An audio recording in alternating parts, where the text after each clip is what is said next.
In Heartland Season 17, Episode 2, Edwin and Amy become closer when Jack and Amy retrain Edwin's horse for carriage racing. Logan takes on his first client horse. Lou experiences a terrible loss on election night. Amy was spotted at Fairfield Stables at the beginning of the episode. She came specifically to see Edwin, who needed assistance with his horse, Brady. For those who don't know, Edwin is Lindy's best friend's father from rodeo school. When Lisa requested Amy to work with Platinum Bow in Season 16, Episode 13, that's when we first got to know him. The relationship between Amy and Edwin, who also happens to be Lisa's new stable manager, didn't get off to the ideal start because of a disagreement over what to do with Lisa's horse. Then they were clumsily pushed together for Lindy and Rebecca, Edwin's daughter, to go on a play date. However, the two appear to be getting along much better by the end of the episode. Additionally, we witnessed their camaraderie in the final 2 episodes of Season 16. And it seems that Rebecca, Edwin, Lindy, and Amy have been hanging together a lot since then. It indicates that Edwin and Amy's dynamic was now more like that of friends. I would even say it was a little flirtatious. Therefore, it didn't surprise me in the least that Edwin accepted Amy's suggestion to go on a date after she expressed her opinion that Edwin should retrain Brady for combined driving, also known as carriage racing. But Amy didn't grasp the date thing at all because, being the miracle girl that she is, she can read cues from horses far better than from people. That is to say, initially Amy arrived in Fairfield to begin working with Brady while Jack accompanied her. Jack had volunteered to drive Buddy and serve as the carriage's backup horse. She failed to realize that Edwin's little picnic, which he had prepared for them, was more than just a chance to have some refreshments before they began working with the horses. Nevertheless, Edwin played it off quite well when he realized Jack was seeing Amy. Then, rather than treating Edwin's offer to dinner at Maggie's that evening as the date he had intended, she accepted it as just another play date for their girls. Thus, while Amy sat there with Lindy by her side, appearing prepared to supervise another play session, Edwin arrived, all dolled up and ready to knock Amy flat. Naturally, Amy was humiliated to learn that it was supposed to be a date. Edwin appeared disheartened that Amy had misinterpreted. Somehow they got through dinner, and the next day, Amy apologized once more for stirring up trouble and informed Edwin that she didn't want to risk what they already had. Edwin withdrew, and they continued working with Brady and Buddy after that. However, there was still a slight awkwardness, in particular because Lou urged Amy to give Edwin a chance. After all, Amy did tell Lou in the last episode that she was prepared to go back on dates. However, after a cute water fight, Brady's phobia of the water was gone, and Amy and Edwin resumed their lighthearted bantering ways. Thus, at the conclusion of the episode, Jack, Edwin, and Amy had succeeded in bringing Brady and Buddy up to speed as a team and prepared them for carriage driving. Even buying both horses to compete in horse driving trials was something Amy's customer was interested in doing. Amy told Edwin that if he ever wanted to invite her out again for dinner, he should be clear that it's a date even if she understood that she did want to give him another chance. And after their water battle, she undoubtedly made that choice after spotting Edwin undressed while he was changing next to his truck. I may infer that Edwin expects there will be a follow-up date based on his smile when Amy advised him to be explicit when asking her out. Additionally, I sincerely hope so since those two have such wonderful chemistry, and I would adore seeing them go on a date, even for a brief period of time. It's also not a bad thing that their daughters are already best friends. How do you feel about Edwin and Amy? Would you rather see Amy dating someone else, like Caleb, or do you want to see them dating? Tell me in the comments below. I adore hearing your opinions. Logan was working with his very own lone client horse, Sunshine, while Amy was dealing with Brady. The champion team roping horse seemed to be terrified of flags. Logan also needs to teach Sunshine not to be terrified of the sound a flag produces because the horse's owner wants to do a grand entry at a competition. He had a good start. After acclimating Sunshine to the flag, Logan began to ride her while holding the flag. However, he pushed a bit too hard too quickly and Sunshine freaked out, confusing Logan and, regrettably, making her fear the flag even more than before. Naturally, Logan gave himself a hard time over it, but he got up early the following day to carry on working with Sunshine. And Logan, who was growing close to Amy and Katie, helped him figure out another method to support Sunshine with a little prodding. Logan then seized the opportunity to reacquaint Sunshine with a flag in a less formal context by accepting Katie's invitation to assist her in her quest for Remy. More on that later. And it succeeded. Logan kept the flag close, but Katie and Logan notice that Sunshine was actually quite at ease on the trail ride while they were looking for Remy. After Katie made the suggestion that Sunshine might simply be experiencing too much strain, Logan had an epiphany and chose to attempt a different strategy.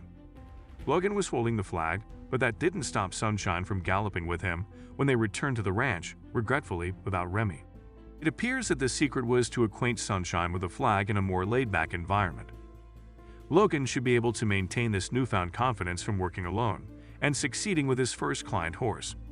Furthermore, he will be seen working on some of Amy's horses in addition to his own. We finally learned who will become the future mayor of Hudson in this episode, as I hinted at in the recap of the first one. Lou's anxiety over the election and her efforts to win were evident throughout the entire show. However, there was also uncertainty and fear regarding the election's result. Even while Lou genuinely wanted to be mayor, she was aware of the stress her job and its demanding schedule would place on her family, particularly Lou and Katie's relationship.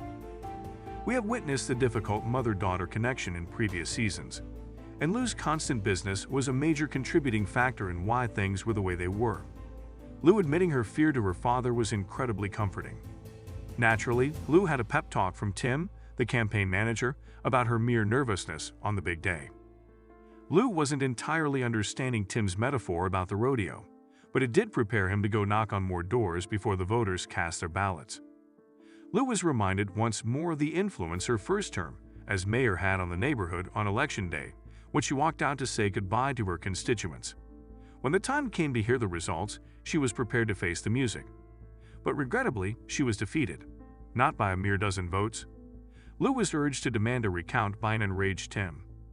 Lou, however, was opposed to doing so because it would imply that she is unwilling to accept the loss. Lou was deeply disturbed by the loss and unsure of what to do, called Amy for guidance. But Lou had everything in perspective when Amy informed her about Remy. After gathering herself, she declared Rick the new mayor of Hudson and congratulated him in front of the cameras. And Lou quickly informed Tim that sometimes you actually need to know when it is time to let go, and instructed the family to return home as soon as possible after Tim became enraged at Lou for acting in that way and for taking the loss so lightly. It appears that Lou will be reviewing a few things this season and transitioning from Mayor Lou to businesswoman Lou. Based on the episode description, it appears that Lou and Jessica will be collaborating to launch a new company. All I can hope for is that Lou won't go too far down this slippery slope. There will undoubtedly be a change. I really don't want it to destroy her friendship with Katie and her newfound closeness to Peter, or her relationship with her family in general. In addition, I'm curious to know how much Rick will change in his role as mayor. Since Rick is such a wonderful character, I really hope it's at least a little bit. Rick might seek Lou for advice. It would be fascinating to observe that.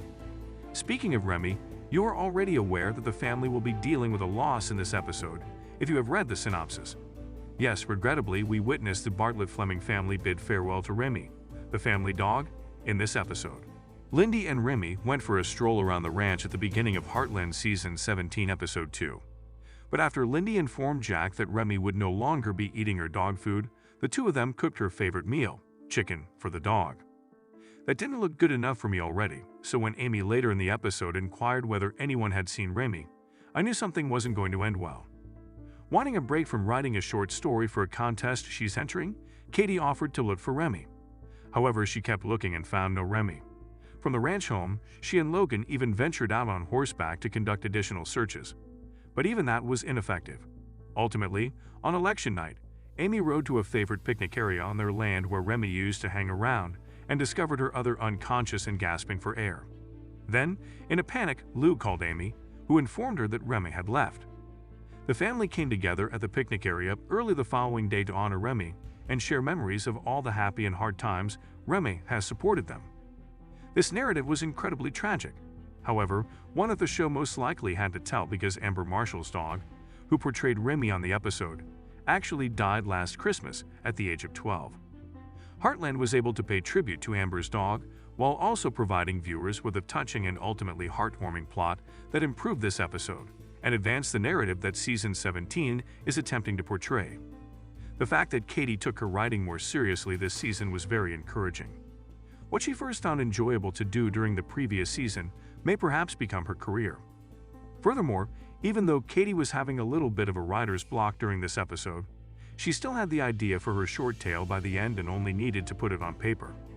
I just hope she won't be distracted from writing by the new pastime mentioned in the synopsis of the upcoming episode. Regarding Tim and Jack's conflict over the Price beef, we witnessed Tim persistently pressuring Jack to arrange a meeting with the Price family to talk about the matter at hand, and Jack was dodging it right away. Fortunately, we learned why towards the end of the episode. It makes sense that Jack was attempting to get ready for the major conflict that the problem with Price would undoubtedly escalate into. But Jack was prepared to move forward after he had told himself as much. In order to address the matter of the land that Price purchased from Sam in the previous episode, and that Heartland Beef so sorely needs for grazing their cattle, Jack eventually scheduled a meeting with the foreman of Price family. In the upcoming episodes, hopefully we'll find out how that meeting goes and how this entire plot wraps up.